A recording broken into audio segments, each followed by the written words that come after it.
Welcome to the Future of Identity podcast, where we talk to the people building the IDtech products of tomorrow. I'm Riley Hughes, co-founder and CEO of Transact, and we build infrastructure for launching awesome identity products.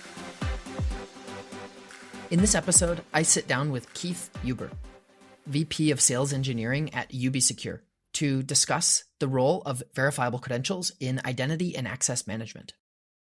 Keith shares his insights on organizational identity as opposed to consumer identity and how vLEIs change the game here by creating new business opportunities and unlocking efficiencies for representatives of businesses to transact more seamlessly.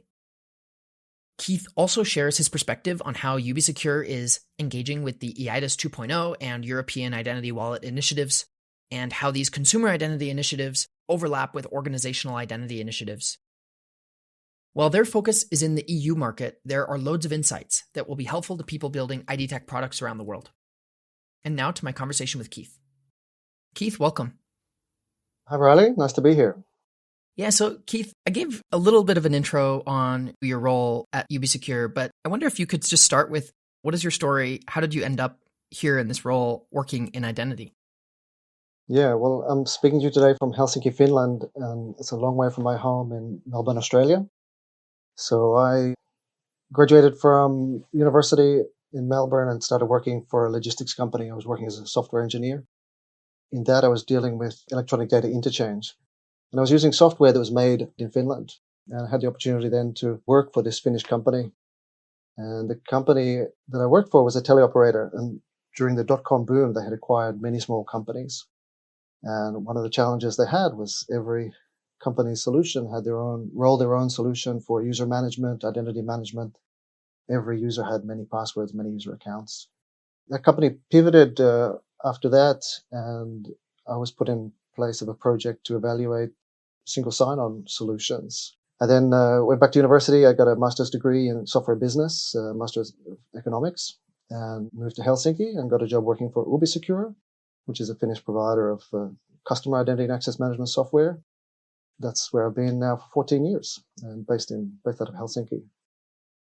Awesome. Yeah. So Ubisecure, it's an IAM platform generally, which is a little bit different than the typical IDtech product that we have on our podcast here. So I'm excited because I think you'll have some unique insights to share that are different than the typical things that we talk about here.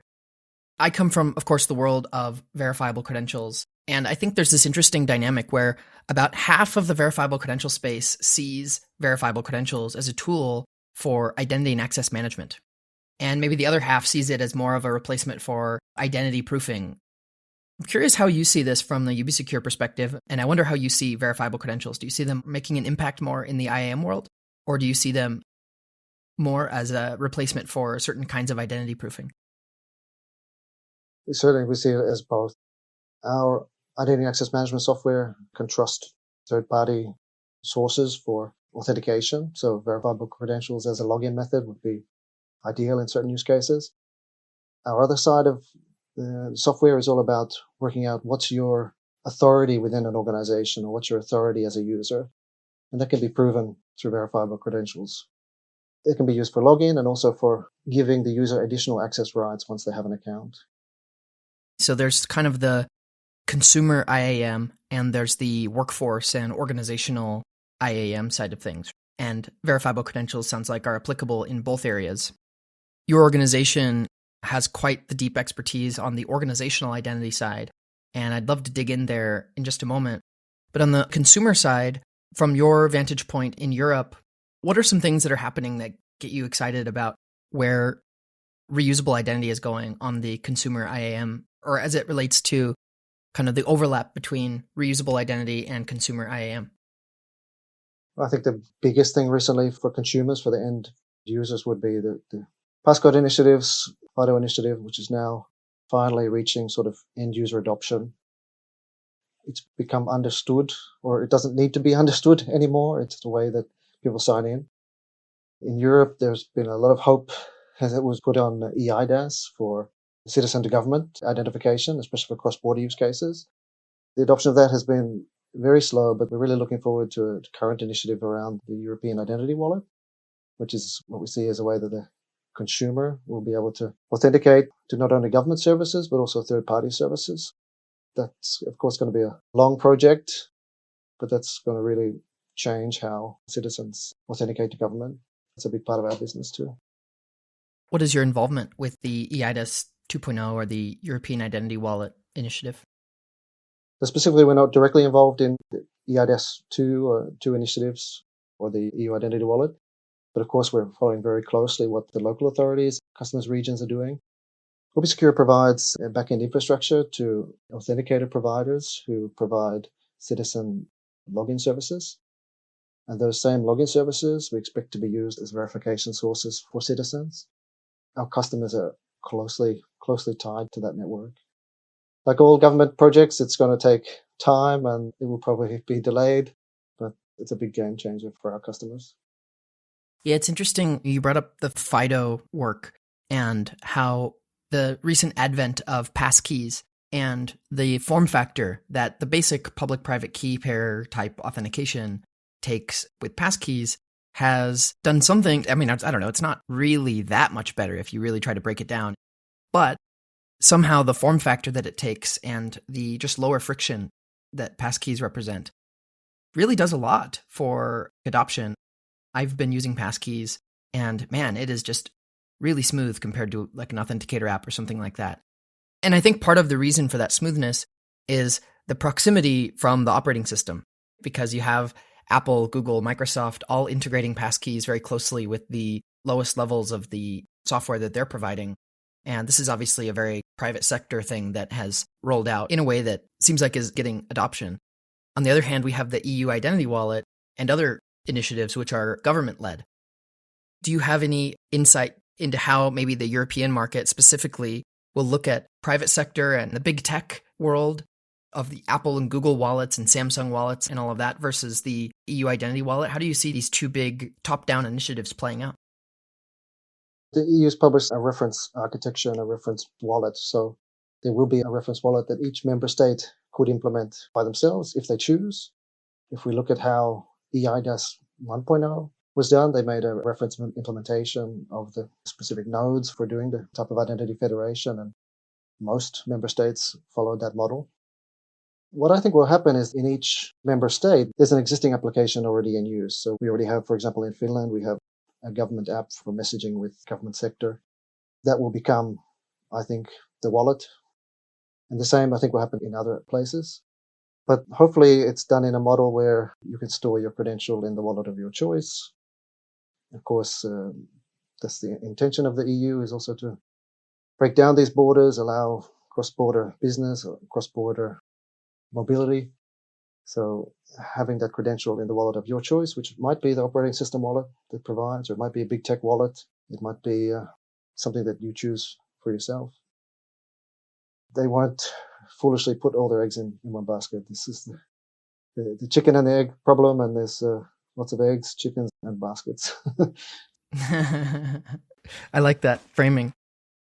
One of the interesting trends happening in the space right now is some of these top-down initiatives that are longer term and will definitely be really impactful for adoption, obviously. Then there's also some bottoms-up things from just product teams, individual product teams. Maybe it's startups, maybe it's innovation centers within existing organizations or companies releasing an identity wallet in their, existing products. And, Ubisecure is an infrastructure provider to a lot of players, especially in the European market. Do you see any of this happening where there are maybe some of your customers who are looking at offering verifiable credentials or offering wallets as a part of their products? And is that something that you've explored? Or is your strategy more to rely on these top-down initiatives and piggyback on the wave of adoption that will obviously come from that? Among our customers, I don't see anybody at the moment looking at offering their own wallets. I think it's much too soon. But of course, things change. The other side of your business, on the organizational identity side, it's a fascinating category because most of the time when I hear people talking about self-sovereign identity or reusable identity or something, the use case that's always brought up is something like proving your age at a bar. It's all centered around individuals and preserving privacy for individuals and things like that. But most of the pain that I feel related to identity is around proving that I am an authorized signatory for Transact and delegating access to people at Transact to accomplish things for me and interacting with our vendors and suppliers and our banks and all of these things from a business perspective. And while these use cases aren't maybe as flashy or accessible to understand or talk about in just a pithy way, this is an area that I think you've been, or Ubisecure has been quite involved with for some time. I guess, could you walk me through what this has looked like for Ubisecure over time and where this is heading in the next few years?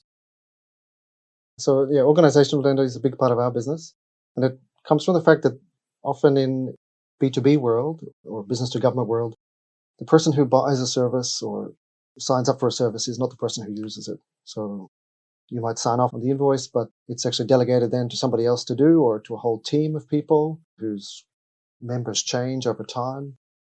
And in business, more and more things are outsourced. So you might empower a third-party company to do something on your behalf, such as payroll or taxes or whatever.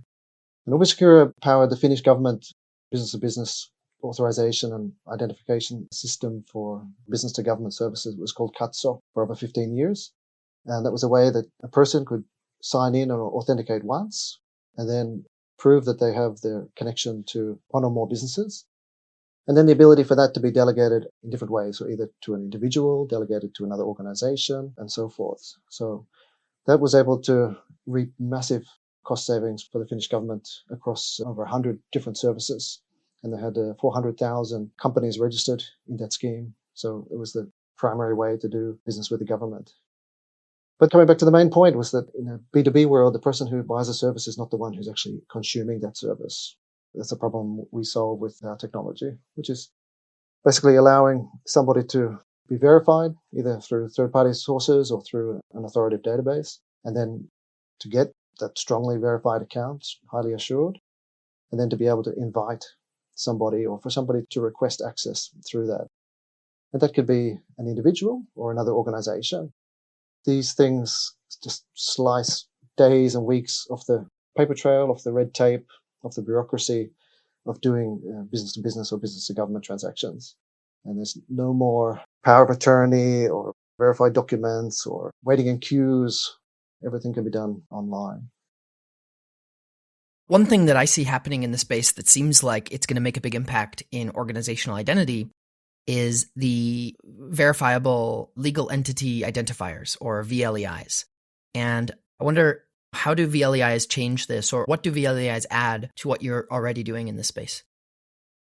First of all, the LEI is a legal entity identifier. It's like a global company number. It's an ISO standard, a way for every individual legal entity, which is not necessarily a company. It could be a fund or many, many different forms of companies, over 400 different forms of companies across the world.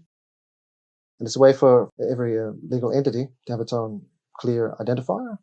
The vLEI is a way to represent that number and tie that to an individual. So it uses verifiable credentials to do that. And that's a huge step forward in that LEI model, because although LEI itself provides a wonderful global cross-border transparency for business structures, it shows who owns a company, who's the ultimate beneficiary of a company. What's been missing is the link to tie that to an individual. And vLEI is a way to tie an individual to an organization, and even in a specific role. So we could tie you specifically to your role at Transact. And that's powered by the GLIFE, which is the Global Legal Entity Identifier Foundation, a non-profit foundation which provides the government's governance framework for that. And Ubisecure has been what's called a local operating unit. We've been approved by the GLIFE to issue LEI numbers. So we've gone through the certification process, and we have a platform called Rapid LEI, which is how we issue these LEI numbers. And we're currently worldwide the number one issuer of those legal entity identifiers. These identifiers have become mandatory in many jurisdictions for many transactions. It's a really clear way to bring transparency and clarity and traceability to many business transactions, not only in finance sector, in logistics and shipping.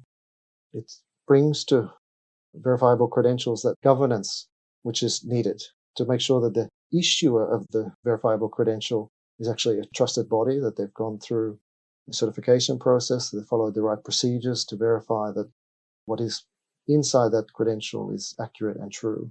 And it's a framework for monitoring that, for managing the data quality, managing all of those processes. So it adds a lot of value to just the verifiable credential, which, of course, anybody could make themselves. Yeah. How ubiquitous are LEIs? Is this something that in certain jurisdictions is like every organization has an LEI, or is this something that is mainly more accessible and desirable for the major enterprise companies? How widespread are LEIs? Currently, globally, the number of LEIs is over 2 million. It's not a huge number if you think of the whole global scale.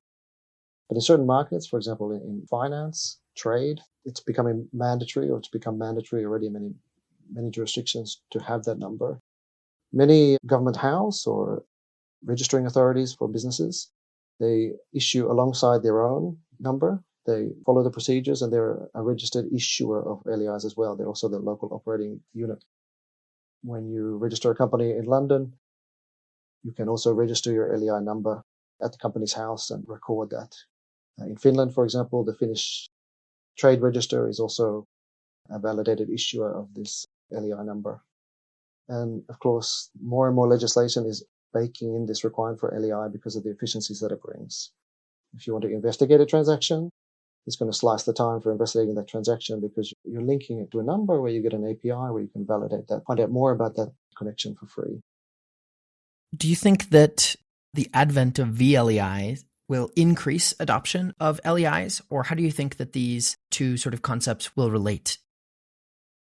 I think vLEIs will be a subset of that main LEI use case. So the beauty of vLEI is if you get a vLEI tying it to a company, you only need to do that once, and then you can reuse that verifiable credential for many transactions. One sort of driver may be that you can use them as a signing tool for signing documents.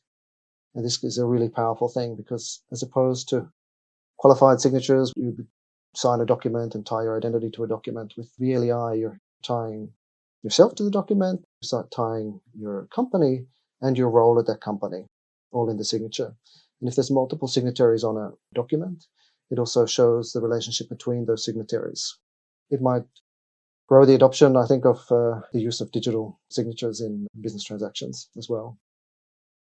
And so, as someone who is so close to all of this, what is a realistic timeline, in your opinion, where you think that we'll start to see vLEIs or organizations like maybe mine? When will I be able to get a vLEI to prove that I am a co-founder of Trinsic and, et cetera?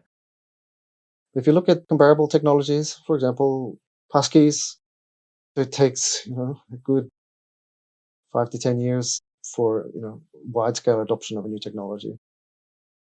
In Europe, especially with the EU ID wallet, I think that's going to be really interesting because it's going to become probably the default way to authenticate with government. It's going to be used for business use cases. It has the capability to include LEI as an attribute. So that will heighten people's understanding of that and heighten software developers sort of open their eyes to the value of that in speeding up business processes and reducing the costs. For example, onboarding or verifying third parties. It might be suppliers or customers or partners, especially in trade situations where there's lots of parties involved and you can't have exact knowledge of all of the people. I'm curious if you have thoughts about how this is productized. So, for example, my role is the CEO of Trinsic. If I want to get a vLEI, what will that look like for me? Will I go to the App Store and download an app and validate myself and then sort of go through a process of getting this vLEI? Do you know at all how any of these things will be productized, or do you have a sense for how that will shake out? Yeah, I think it'll come to the point where you need to do a transaction where your options are to get a vLEI and do the transaction, or do some other painful manual process involving ID verification, involving lookups with third-party databases. So it'll become the quick option to do it. And if you're doing these type of transactions every week, if you're in an industry that is doing things like that, then you'll probably get it from your LEI provider. So you'll already have a relationship with the LEI issuer. The LEI issuer may choose to become a vLEI issuer and potentially provide that as an add-on service to their LEI service. One of my understood benefits of LEIs or verifiable vLEIs is that you can have sort of delegation and chains of authority or things like that, right? Where I can delegate to people on the team for their roles and they can accomplish transactions within the scopes of their roles. How do you see all of that looking from a product perspective? Do you think I'll have some dashboard where I can add team members and configure permissions? Or how do you think this will play out? Yeah, that would have to be done from the issuer of the vLEI. It'd be part of their tool, part of their user interface to do that. It would probably require that the parties have identified probably using vLEI to the system before that can be done. One credential is this official organizational role that would say that you're the director or chief executive officer or CFO. So there's hundreds of roles officially defined in an ISO standard for that. And the second type of credential is an engagement context role. And that's where you can sort of say that you're a customer of or a supplier to or a contractor for. So you're doing something on behalf of somebody else that's already modeled in the system. But collecting that permission will have to be done by the issuer of the vLEI. So it's not just a random thing that happens, it's something that the vLEI issuer has to do. And that's part of what our software does already today. We're showing that somebody has given that authority to somebody else, and we have the proof to back that up. Do you think the business model changes at all with vLEIs? Or do you think that the same kind of business model that you're describing here, where there are already some concepts for doing some of these kinds of things and vLEIs make things more efficient, but do you think there's a new business model for your business here, or even for the kind of second order effects of like the other businesses around the ecosystem here? Or do you think that the existing models will suffice? Business model is kind of comparative to the SSL world, where if you want to have a website with an SSL certificate through a certificate authority, you pay them for that certificate and the services around that, around revocation and verification. For example, a higher level EV certificate with a higher price tag. In those cases, the services themselves or the customer themselves is paying for that service in order to enable them to publish the website securely. I think the business model will remain that the individual businesses who need that LEI and also need that vLEI to do some transaction faster or do that transaction online will be the driver. They do that today. They have to pay to register an LEI number and to keep that number active. So the business model is kind of the user pays model.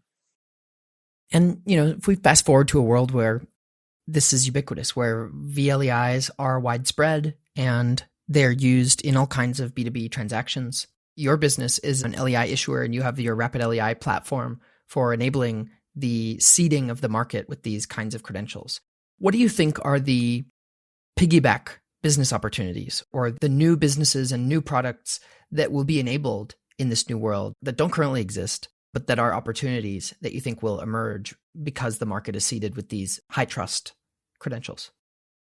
There's also an opportunity, of course, with the vLEI, you could sign something else and include that in some other workflow. Any output made from a system could be, for example, signed by the generator as part of a process to add more value, add more authority to the end result. I think currently that's underused today. I'm constantly being asked for PDF copies of certain documents that are completely unsigned, impossible to verify, yet blindly trusted by the recipient.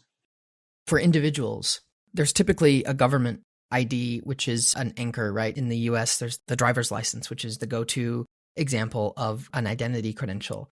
But in addition to that kind of foundational identity credential, we have just dozens and dozens of other credentials, attestations, and what could be translated into verifiable credentials.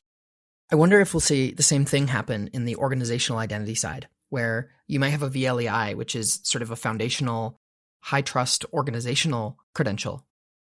Because of that foundational credential, it enables the existence of many other kinds of attestations and credentials for that organization to collect about themselves. There's a pilot project that we did with a city in the United States for verifying the status of a business, whether it was woman-owned, minority-owned, LGBT-owned, etc. And that was done with verifiable credentials. But you could see a world where the vLEI is a foundational credential, then you can layer on many other kinds of attestations about a business on top of that in the same kind of organizational wallet, so to speak. That's a great example. That might be an attribute which is not stored in many business registries, in many country registries. That's a great case. I certainly hope that there's no proliferation of more identifiers. I don't think the world needs more identifiers. The LEI is the only global single identifier for legal entities, fit for purpose, and has the governance model to back that up. This use case wouldn't require like recreating that. It would just be an add-on service. Yeah, it would be like something that would be enabled and more easy to accomplish, right? If you have a foundational identifier, you can attach more attributes onto that identifier and essentially build up the reputation of the identifier. So I kind of see it working that way. So I think right now I'm seeing 3 general patterns, and you tell me if you think I'm seeing this correctly, if I'm off a little bit. I see the individual identity, the consumer identity, maybe my government issued identity alongside the other kinds of credentials about me, my education, my health related credentials, et cetera, et cetera. Then we have the concept of an organizational identity, which is maybe a foundation of a vLEI alongside other kinds of organizational credentials and attestations about a business. And then I see this third bucket, which is kind of the overlap. It's in the middle of the Venn diagram, so to speak, between those two, where it is, I think I've heard it referenced as like representative identity, right? It's the consumer, it's the tying the person with the organization and what their role is and what the scope of what they are allowed to sort of authorized to accomplish within that organization is.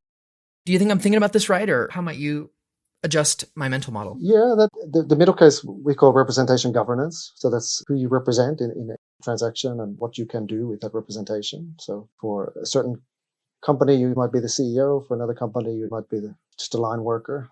And you can do certain things in different roles, and you might belong to more than one organization and so forth. I see this organizational identity requires this representation because the fact that the person who is in charge of the organization is not the person using the service in 99% of the cases, 99.9% of the cases. So organizational identity requires representative identity, but representative identity requires the personal identity. So you almost need the consumer IAM to satisfy the representative piece so that you can satisfy the organizational piece. Am I thinking about that right? That's right. You can't do anything if you can't be sure that the individual is first identified. Then you've got to make sure that the organization is clearly, to a high level of assurance, is identified, valid, the correct company, not one with the same name. And then this representation between what the person can do for their company, whose authority, for how long, for example. Well, shifting gears for a moment, I wonder, as you've seen the self-sovereign identity world and as you've seen the world of vLEIs and so forth taking off and evolving and early deployments and pilots getting off the ground, I wonder if you have any hot takes or feedback for the community about what are some things that you think that the self-sovereign identity or decentralized identity world could learn from the IAM world? The end user experience, how you communicate what you're doing to the end user, has to remove all of the jargon, all of the special words and phrases which we know and love and use that unfortunately still become visible to end users in many deployments. It's not granting an entitlement to a subject, it's sharing a document, for example. And if we use the parallel for WebAuthn, for FIDO, for example, things are starting to happen once that user experience becomes completely frictionless, once the end user doesn't actually know what technology they're using. If we can do that for verifiable credentials, if we can do that for wallets, then it will become the norm. We're lucky, I think, in Europe, we have COVID vaccination certificate, which is a QR code. People understood they could print proof that they had a COVID vaccine. They could take that to somebody else. Somebody else could scan it and check their ID, and they would be allowed on a plane. That's an understood use case, and that's the same as verifiable credentials. That's how it works. So you can prove something important to somebody else without a direct connection, without a pre-arranged contract, without a pre-arranged federation. That's really powerful. Yeah, I agree. Well, Keith, this has been a fantastic conversation. I always like to close by asking our guests, tell me what you think the future of identity looks like to you, and why does that matter for the world? I'm hoping the future of identity is more seamless, less interruptions, less manual processes, that identities will be reused more and more. For example, the government identity. We've talked about Europe a lot. I wait in hope for the EU identity wallet. I wait in hope for not only governments to adopt that as relying parties, but also for commercial services and third parties. Ubisecure, of course, hopes that organizational identity becomes more and more understood. The value of that is so clear that we're hoping to see wider adoption of very easy to use on behalf of type of transactions. Revoke that at any time. Verifiable credentials in that hopefully is a way to also keep data quality high. So instead of storing information about the user, what they had when they registered, that you can keep any locally stored information if required, keep that up to date from a trusted source. But all of that, I think it really requires governance, requires some structure around it, that self-sovereign identity itself is the technology, but for wide adoption across many industries or many use cases, it requires some governing factor. Great. Before we part, Keith, do you have anything to plug? If people want to learn more or get in touch, where should they find you? So ubisecure.com is our website. That's got all of our contact information, the ability to have a look at both the Rapid LEI, which is our LEI service, and customer IAM software, Ubisecure IAM. We also have a podcast, Let's Talk About Digital Identity. I encourage you to have a listen and join and subscribe for that. Yeah, I'm a listener and I can second that. It's good. It's very, I hope this doesn't come off the wrong way, but it's very snackable in the sense that I can go on a quick walk or something and I can get an episode in. It's very consumable. Yeah, Oscar does a great job. Oscar's on our team and he does a great job of that. Yeah, there are some good episodes on organizational identity and vLEIs on your podcast as well, if the listeners are interested in digging in deeper to some of these topics that we've covered today. Well, with that, I will say thanks for listening. You can find us on YouTube, Apple, Spotify, and wherever else you listen to podcasts. Feel free to reach out on Twitter at Trinsic_ID and me at Riley P. Hughes. And visit Trinsic if you're interested in building the IDtech products of the future.